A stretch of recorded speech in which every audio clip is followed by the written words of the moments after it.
जय हिंद दोस्तों, हमारे यूट्यूब चैनल पर आपका स्वागत है। हमने ये BPSC previous year question paper का बुक खान सर का लर्निंग प्लेटफॉर्म जो है खान ग्लोबल स्टडीज उससे ख़रीदा है और ख़रीदकर मैंने इस बुक का अनबॉक्सिंग करते समय एक वीडियो बनाया था जिसको मैंने अपने यूट्यूब चैनल पर अपलोड किया है। तो उस वीडियो पर एक कमेंट आया था, इस बुक के 2-3 पेज का वीडियो बनाइए जिसमें आंसर डिटेल्स में कैसे दिया गया है और बुक में क्वेश्चन को कैसे सेट किया गया है। तो मैंने सोचा कि क्यों ना मैं इस बुक का रिव्यू ही अपने यूट्यूब चैनल पर दे देता हूँ।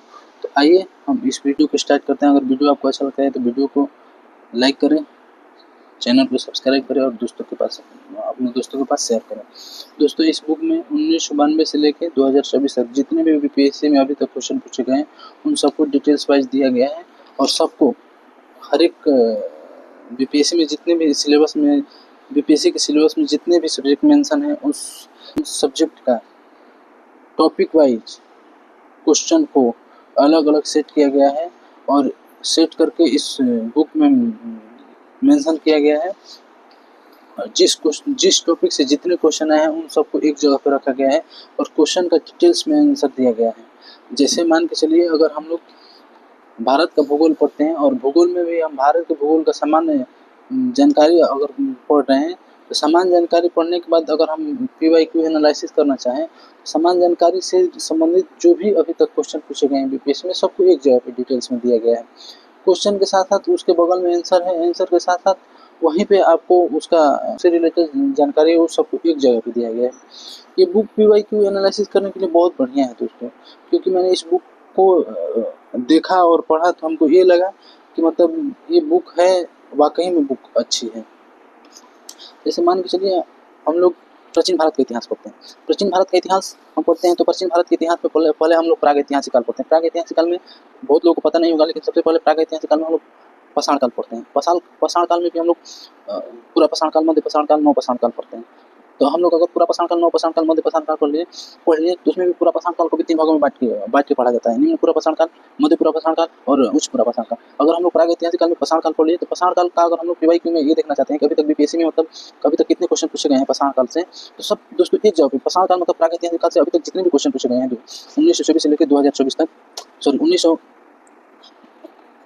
प्रागैतिहासिक काल से अभी तक जितने भी बीपीएससी में क्वेश्चन पूछे गए हैं 1992 से लेकर 2024 तक सबको एक जगह पर दिया गया है। अगर वहीं हम लोग सिंधु घाटी सभ्यता पढ़ते हैं तो सिंधु घाटी सभ्यता से भी अभी तक बीपीएससी में जितने भी क्वेश्चन आए हैं सबको एक जगह पर दिया गया है। और चाहे मतलब बीपीएससी में जो भी मतलब बीपीएससी के सिलेबस में जो भी सब्जेक्ट मेंशन है, चाहे वो हिस्ट्री हो, ज्योग्राफी हो, इकोनॉमिक्स हो, पॉलिटी हो, उसके बाद बिहार से संबंधित जो भी जानकारी है, बिहार का मतलब बिहार का इतिहास से क्या संबंध है, बिहार का पॉलिटी से क्या संबंध है, उसके बाद बिहार का प्राचीन इतिहास में क्या रोल रहा है, मध्यकालीन इतिहास में क्या रोल रहा है, आधुनिक इतिहास में क्या रोल रहा है, बिहार का राज्य व्यवस्था कैसा है, बिहार का अर्थव्यवस्था कैसा है, बिहार से कौन से खेल संबंधित है, कौन सी पुस्तक है, मतलब बिहार से संबंधित जो भी जानकारी है वो सबको अलग अलग बांटा गया है। ये नहीं है कि भूगोल में ही बिहार का भूगोल भी शामिल कर दिया गया है, इतिहास में बिहार का इतिहास शामिल कर दिया गया, नहीं, सबको अलग अलग दिया गया है। जैसे मान के चलिए हम लोग साइंस पढ़ते हैं, साइंस में सबको पता है फिजिक्स, केमिस्ट्री, बायोलॉजी आता है। तो ये नहीं है कि मतलब फिजिक्स, केमिस्ट्री, बायोलॉजी का मतलब क्वेश्चन जितने भी अभी तक बीपीएससी में पूछे गए सब अलग अलग, नहीं, उसमें भी साइंस में भौतिक विज्ञान से मतलब फिजिक्स से अलग जितने क्वेश्चन आए हैं उनको सब कुछ टॉपिक वाइज अलग अलग दिया गया है। उसके बाद केमिस्ट्री मतलब रसायन विज्ञान से अभी तक जितने भी क्वेश्चन आए हैं सबको अलग अलग दिया गया है। जीव विज्ञान से जितने भी अभी तक क्वेश्चन आए हैं सबको टॉपिक बांट कर अलग अलग दिया गया है। मान के चलिए, अगर हम लोग कोई भी हमारे भाई लोग कोई भी स्टूडेंट अगर प्राचीन भारत का इतिहास पढ़ रहा है, प्राचीन भारत के इतिहास में अगर वो लोग प्रागैतिहासिक काल समाप्त किया, जहाँ भी पढ़ रहे हो वहाँ पे समाप्त करने के बाद अगर वो ये देखना चाहें कि अभी तक कितने क्वेश्चन पूछे गए हैं बीपीएससी में, तो कुछ नहीं करना है, आपको प्रागैतिहासिक मतलब प्राचीन भारत के इतिहास में जाना है, प्रागैतिहासिक काल देखना है कि 100 नंबर पेज पे जाने के बाद आपको प्राचीन भारत का इतिहास मिलेगा। प्राचीन भारत के इतिहास में अभी तक कितने क्वेश्चन पूछे गए हैं तो हम लोग देख सकते हैं।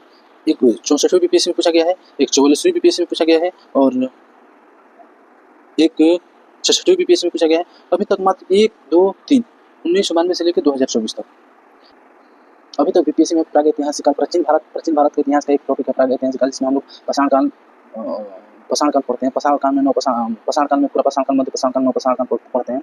उसमें अभी तक 1992 से लेकर 2024 तक केवल 3 क्वेश्चन पूछे गए। तीनों क्वेश्चन को एक जगह पे दिया गया है और किस मतलब बीपीएससी में, जैसे ये क्वेश्चन नंबर 1 है, भारत में पशुपालन एवं कृषि के प्राचीनतम साक्ष्य प्राप्त हुए हैं, ऑप्शन दिया है। तो ये किस बीपीएससी में पूछा गया, तो 64वीं बीपीएससी में ये भी मेंशन किया गया है। उसके बाद इसका आंसर जो भी होगा मतलब जो भी पढ़े होंगे उनको तो पता होना चाहिए कि पशुपालन में कृषि का सबसे प्रचलित साक्ष्य मेहरगढ़ से मिलता है, वो भी नौपाषाण काल से मिलता है। ठीक है, मेहरगढ़ में मतलब अगर यही पूछ लेता भारत में पशुपालन में कृषि के प्रचलितम साक्ष्य प्राप्त हुए हैं, तो मतलब भारत में कब प्राप्त हुए हैं, किस पाषाण काल से, पूरा पाषाण काल से, मध्य पाषाण काल से, नौपाषाण काल से, तो ये नौपाषाण काल से प्राप्त हुआ है। ठीक है, नौपाषाण काल से प्राप्त हुआ है, तो वो भी हम लोग देखेंगे कि मतलब मेहरगढ़ से मतलब जो भी अभी यहाँ पे मान के चलिए कि इस क्वेश्चन का आंसर हो गया मेहरगढ़ से मतलब पशुपालन मतलब भारत में पशुपालन और कृषि के प्रचलित साक्ष्य कहाँ से प्राप्त हुए हैं, तो जो भी स्टूडेंट पढ़े होंगे उनको पता होना चाहिए कि मेहरगढ़ से प्राप्त हुआ है, मेहरगढ़ से प्राप्त हुआ है। अब इस क्वेश्चन से जितने भी मतलब उसका डिटेल्स जानकारी है सब एक जगह मतलब उसको यहाँ पे क्वेश्चन के बगल में ही मेंशन कर दिया है। जैसे मेहरगढ़ बलूचिस्तान पाकिस्तान के कच्ची मैदानी पर एक नौपाषाण, देखिए अब नौपाषाण काल मतलब 7000 से 3200 ईसा पूर्व स्थल है, मेहरगढ़ नौपाषाण काल का स्थल है। यहीं पे दोस्तों क्वेश्चन सेट करने वाला माइंड के ऊपर है कि वो कैसे क्वेश्चन सेट करता है। जैसे यहीं पे क्वेश्चन सेट कर दिया, भारत में पशुपालन और कृषि के प्रचलितम साक्ष्य किस काल से प्राप्त हुए हैं, ऑप्शन दे देता नौपाषाण काल, मतलब बेतारतम्यता से देता तो नौपाषाण काल, नहीं तो अगर तारतम्यता से मतलब कंटिन्यूटी से देता तो लिख देता पूरा पाषाण काल, मध्य पाषाण काल, नौपाषाण काल, ताम्रपाषाण काल। उसके बाद आजकल तो बीपीएससी में 5 ऑप्शन होने लगे हैं, 5 ऑप्शन दे देता है, इनमें से कोई नहीं, उपयुक्त में से 2, उपयुक्त में से एक भी नहीं, मतलब जो भी उसको मेंशन करना मतलब ऑप्शन देना होता है वो दे देता है। तो यहीं पे अगर हम लोग इस तरह दे देता पूरा पाषाण काल, मध्य पाषाण काल, नौपाषाण काल, ताम्रपाषाण काल, इनमें से कोई नहीं, तो पशुपालन में कृषि का प्रचलितम साक्ष्य अगर जो भी पढ़े होंगे उनको पता होना चाहिए कि नौपाषाण काल से मिलता है। और वो भी नौपाषाण काल में सबसे पहले कहाँ मिलता है, तो मेहरगढ़ से मिलता है, वो भी कहाँ पूछा है, भारत में। तो देखिए जब हम लोग प्रागैतिहासिक काल पढ़ते हैं उस समय हमारा देश का विभाजन नहीं हुआ था, ना बांग्लादेश बना था, ना पाकिस्तान बना था, ना कुछ बना था, सब इसी तरह था, पाकिस्तान और भारत एक में था। तो उस समय जो मेहरगढ़ था वो मेहरगढ़ बलूचिस्तान पाकिस्तान में स्थित था, जो कच्ची मैदान एक नौपाषाण काल, देखिए नौपाषाण काल जो 7000 ईसा पूर्व से 3200 ईसा पूर्व का स्थल है। और दक्षिण एशिया में खेती गेहूँ और पशुपालन में से भेड़ और बकरियों के साक्ष्य के साथ साथ सबसे शुरुआती स्थलों में से एक है। मतलब अगर हम अच्छा से पढ़ेंगे तो हम यहाँ पे अपने से भी क्वेश्चन सेट कर सकते हैं। यहाँ पे स्थल पूछ लिया, यहाँ पे काल भी पूछ सकता है, किस काल से भारत में पशुपालन और कृषि के प्रचलितम साक्ष्य मिलते हैं। तो काल से पूछ देता तो काल में ऑप्शन दे देता, पूरा पाषाण काल, मध्य पाषाण काल, नौपाषाण काल, ताम्रपाषाण काल, इनमें से कोई नहीं। तो अगर जो पढ़े होंगे वो मार देंगे नौपाषाण काल, जो नहीं पढ़े होंगे वो देखते रहेंगे। तो पीक्यू एनालिसिस करने से केवल यही नहीं है कि केवल पीक्यू एनालिसिस कर रहे हैं उसका आंसर देख लिए इतना क्वेश्चन 1 2 3 क्वेश्चन पूछा है अभी तक प्राचीन भारत का जो प्रागैतिहासिक काल टॉपिक है उससे, तो ऐसे नहीं, अपने से भी क्वेश्चन सेट करना है कि मतलब इससे भी मतलब इसी क्वेश्चन को देख के अगर ऑप्शन चेंज करें तो हम लोग उसको कैसे अटेंड करेंगे। और उसके बाद क्वेश्चन से संबंधित जो भी जानकारी है, क्वेश्चन के आंसर से संबंधित जो भी जानकारी है वो क्वेश्चन के बगल में दे दिया है, हर एक क्वेश्चन के बगल में दे दिया गया है। ठीक है, वही जैसे निम्नलिखित में से किसको चालकोलिथिक युग भी कहा जाता है, तो इस ताम्रपाषाण युग सबको पता है, जो पढ़ा है सबको पता होना चाहिए। ये कब पूछा है, 44वीं बीपीएससी प्री 2000 में। ठीक है, चालकोलिथिक युग, अब इससे संबंधित जो भी है इस क्वेश्चन से संबंधित जो भी मतलब जानकारी है क्वेश्चन के बगल में दे देगा। फिर 3 नंबर क्वेश्चन करता हूँ, मानव जीवाश्म भारत की किस नदी घाटी से प्राप्त हुए हैं, तो सबको पता होना चाहिए नर्मदा नदी घाटी, क्योंकि प्राचीन काल में नर्मदा नदी घाटी पर ही लोगों के रहने का साक्ष्य मिलता है। अगर हम एनसीईआरटी पढ़ेंगे तो हमको इस चीज़ की जानकारी एकदम लाइन बाई लाइन दिया गया है। क्लास 6 की एनसीईआरटी में ये बताया गया है कि प्राचीन काल में मानव के रहने के या लाखों मानव रहने के साक्ष्य कहाँ से मिलते हैं, तो नर्मदा नदी घाटी से।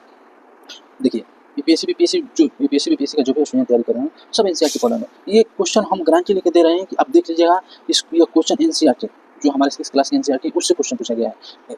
इसका और इसका ये भी मतलब अगर दोनों देखेंगे डायरेक्ट इसका तो डायरेक्ट हमको पता चलेगा कि ये एनसीईआरटी से आया है, लेकिन इसका और इसका एनसीईआरटी से हमको डायरेक्ट नहीं पता चलेगा। लेकिन जो 2-3 बार एनसीईआरटी पढ़े होंगे उनको पता चलेगा कि ये और ये क्वेश्चन एनसीईआरटी से नहीं है, ये भी क्वेश्चन एनसीईआरटी से ही है। लेकिन इसको और इसको आपको दिमाग से मतलब खोजना पड़ेगा कि हाँ एनसीईआरटी से है कि नहीं है। लेकिन ये तो आपको डायरेक्ट मिल जाएगा, वो भी बता देते हैं फर्स्ट पेज पे ही मिल जाएगा।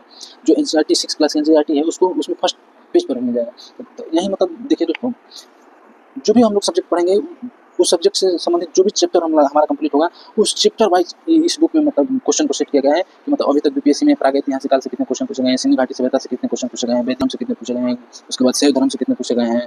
इस हर एक चीज़ को अलग अलग गुप्तोत्तर काल से गुप्त काल से उसके बाद मध्यकालीन भारत में जाएंगे उससे मतलब जो भी टॉपिक है उसमें से भी मतलब किस किस टॉपिक से कितने क्वेश्चन पूछेंगे सबको अलग अलग सेट किया गया है इस बुक में। और क्वेश्चन के बगल में उसका जितना भी डिटेल्स है क्वेश्चन समझे सबको एक जगह पर रखा गया है। ये क्वेश्चन ये बुक मतलब हमको तो बहुत अच्छा लगा दोस्तों, अगर आपको भी अच्छा लगे तो आप परचेस कर सकते हैं। ये आपका मतलब अपना पर्सनल बात है। हम तो मतलब ये यही बोलेंगे कि अगर आप कोई भी बीपीएससी पीवाईक्यू के लिए बुक ले रहे हैं तो ये बुक मेरे समझ से बीपीएससी के लिए तो ये बुक मेरे हिसाब से मतलब अच्छा सेट किया गया है, क्योंकि हम भी भाई 2-4 साल से पढ़ रहे हैं, हम भी बीपीएससी यूपीएससी का टारगेट लेके पढ़ाई करते हैं। मेन टारगेट बीपीएससी रहता है, लेकिन मतलब सेकंड ऑप्शन में बीपीएससी रख लिया है। तो हम भी मतलब हमारे अनुसार भी ये बुक अच्छी है। और सबको पता है कि बीपीएससी ऑब्जेक्टिव और सब्जेक्ट की परीक्षा है। देखिए सब्जेक्ट की परीक्षा में अगर आप कहानी के तौर पर नहीं किसी चीज़ को समझेंगे तो आप लिख नहीं पाइएगा। जैसे आप मान चलिए आधुनिक भारतीय इतिहास पढ़ रहे हैं, ठीक है, उसमें आपको नहीं पता है कि हाँ जब मुगल की सत्ता कमज़ोर होने लगी तो भारत में यूरोपीय कंपनियाँ सब आई। यूरोपीय कंपनी में भी सबसे पहले कौन सी कंपनी आई? अंग्रेज़ी कंपनी आई कि पुर्तगाली आई कि फ्रांसीसी कंपनी आई, कौन सी कंपनी आई? तो उस तरह से और किस कंपनी ने कब कौन सा काम किया, किस कंपनी ने भारत में कर वसूलने का काम किया, किस कंपनी ने आया तो भारत में गवर्नर जनरल बनाया, किस कंपनी ने आया तो अधिनियम पारित किया। पर ये सब जानकारी आपको मतलब कहानी के तौर पे याद नहीं है तो आप बीपीएससी के मेंस में नहीं कुछ अच्छा कर पाएंगे। बीपीएससी के मेंस में अगर आपको कुछ भी अच्छा करना है तो आपको कहानी वाइज, जैसे मान के चलिए प्राचीन भारत के इतिहास पढ़ें, प्राचीन भारत के इतिहास में आपको प्रागैतिहासिक का मतलब जिसमें कोई साहित्यिक साक्ष्य नहीं मिलता है। सिंधु घाटी में साहित्यिक साक्ष्य मिलता है लेकिन पढ़ा नहीं गया। वैदिक काल से साहित्यिक साक्ष्य मिलने स्टार्ट मतलब साहित्यिक साक्ष्य मिलता भी है और पढ़ा भी गया, लेकिन सिंधु घाटी सभ्यता से साहित्यिक साक्ष्य मिला है लेकिन उसको पढ़ा नहीं गया। प्रागैतिहासिक काल से साहित्यिक साक्ष्य मिला ही नहीं है। आप प्रागैतिहासिक काल पढ़िएगा तो उसमें आपको पाषाण काल पढ़ना होता है। पाषाण काल को आपको 3 भागों में बांट के पढ़ना है। पाषाण काल आपको पता होना चाहिए कि पाषाण काल 6 लाख ईसा पूर्व से लेकर 2000 ईसा पूर्व तक को माना गया पाषाण काल। उसमें भी आपको पाषाण काल को 6 लाख से लेकर 2000 ईसा पूर्व को 3 भागों में बांटा गया। पूरा पाषाण काल, मध्य पाषाण काल, नव पाषाण काल। पूरा पाषाण काल को भी 3 भागों में बांटा गया।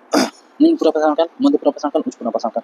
उसमें भी आपको मतलब किस काल में कैसे उपकरण थे, किस काल में कौन सा मतलब किस चीज़ का साक्ष्य मिलता है, किस काल से आग का साक्ष्य मिलता है, किस काल से कृषि का साक्ष्य मिलता है, किस काल से पशुपालन का साक्ष्य मिलता है, किस काल से बर्तन का साक्ष्य मिलता है, किस काल से मानव के अस्थायी जीवन का साक्ष्य मिलता है, किस काल से आपको कृषि करने का, किस काल से आपको अस्थायी जीवन जीने का धीरे धीरे साक्ष्य मिलने लगता है। सब का मतलब आप अगर कहानी बाई आज याद किए हैं, कहानी बाई आपको याद है या कोई भी आप एक जैसे A4 साइज का पेज लेते हैं और आप आँख बंद करके या आँख खोल के मतलब आपने मन में आ रहा है, आप लिखिए मत, केवल टिक मार दीजिए। हाँ, पाषाण काल को 3 भागों में बांटा गया, नहीं पूरा पाषाण काल को 3 भागों में बांटा गया। पूरा पाषाण काल, मध्य पाषाण काल, नव पाषाण काल। पूरा पाषाण काल को 2 भागों में बांटा गया, नहीं पूरा 3 भागों में बांटा गया, नहीं पूरा पाषाण काल, मध्य पूरा पाषाण काल और उच्च पूरा पाषाण काल।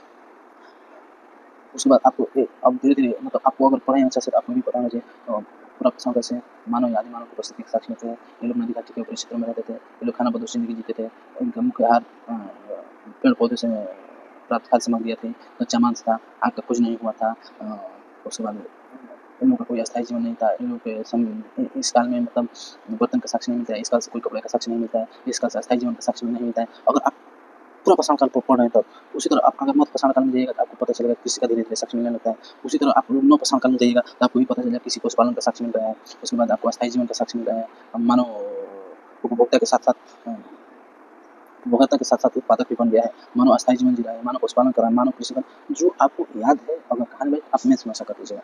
फिर भाई क्यों या ये जो बुक है वो तो वन डे एग्जाम वाली, तो वन डे एग्जाम मतलब यूपीएससी का जो प्री है उसके लिए। लेकिन आपको अगर मेंस अच्छा करना है, मेंस में अच्छा करना है, जब आप मेंस अच्छा कीजिएगा तभी आपको रैंक आ सकती है।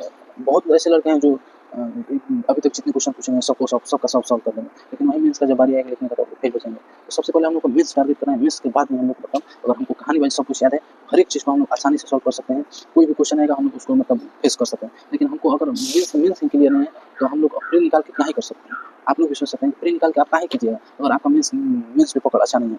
इसलिए दोस्तों किसी भी चीज़ को याद कीजिए, कहानी वाइज याद कीजिए। अगर कहानी वाइज आपको वीडियो चाहिए आप कमेंट करके बता सकते हैं। हर एक चीज़ का कहानी वाइज मतलब कब कौन सा काल आया, पूरा पाषाण काल में क्या-क्या हुआ, नव पाषाण काल में क्या-क्या उच्च पूरा पाषाण काल में क्या-क्या हुआ, मध्य पाषाण काल में क्या-क्या हुआ, नव पाषाण काल में क्या हुआ, उसके बाद सिंधु सभ्यता, उसके बाद वैदिक काल, उसके बाद बुद्ध काल, बुद्ध काल, उसके बाद मौर्योत्तर काल, मौर्य काल, हर एक चीज़ हम आपको मतलब कहानी वाइज बता देंगे। अगर आपको अच्छा वीडियो लगे तो वीडियो को लाइक कीजिए, ठीक है? और अपने दोस्तों को शेयर कीजिए और चैनल को सब्सक्राइब कीजिए। वीडियो देखने के लिए आप लोगों का बहुत-बहुत धन्यवाद। आप जैसा भी कमेंट करेंगे हम आपके साथ हैं और अगर कहानी वाइज वीडियो बनाते हैं तो आपके साथ-साथ हमारा भी अच्छा रहेगा क्योंकि हमारा भी रिवीजन हो जाएगा। आप लोग के बहाने हम भी मतलब थोड़ा रिवीजन कर लेंगे क्योंकि रिवीजन 3 हो जाएगा। पढ़ने का तो बहुत पढ़ते हैं लेकिन रिवीजन नहीं ज़्यादा कर पाते हैं। इसीलिए आप लोग अगर कमेंट कीजिएगा तो हम मतलब कहानी वाइज हर एक सब्जेक्ट का वीडियो बनाएँगे, उससे हमारा भी रिवीजन होगा, आप लोग का भी फायदा होगा, हमारा भी फायदा होगा। आप लोग सब लोगों का बहुत-बहुत धन्यवाद जिन्होंने हमारे वीडियो को देखा। वीडियो को लाइक कीजिए, चैनल को सब्सक्राइब कीजिए और जो भी पढ़ने लिखने वाले दोस्त हैं, यूपीएससी की तैयारी करने वाले हैं, उन लोगों के पास शेयर कीजिए। आप लोगों का बहुत-बहुत धन्यवाद। जय हिंद।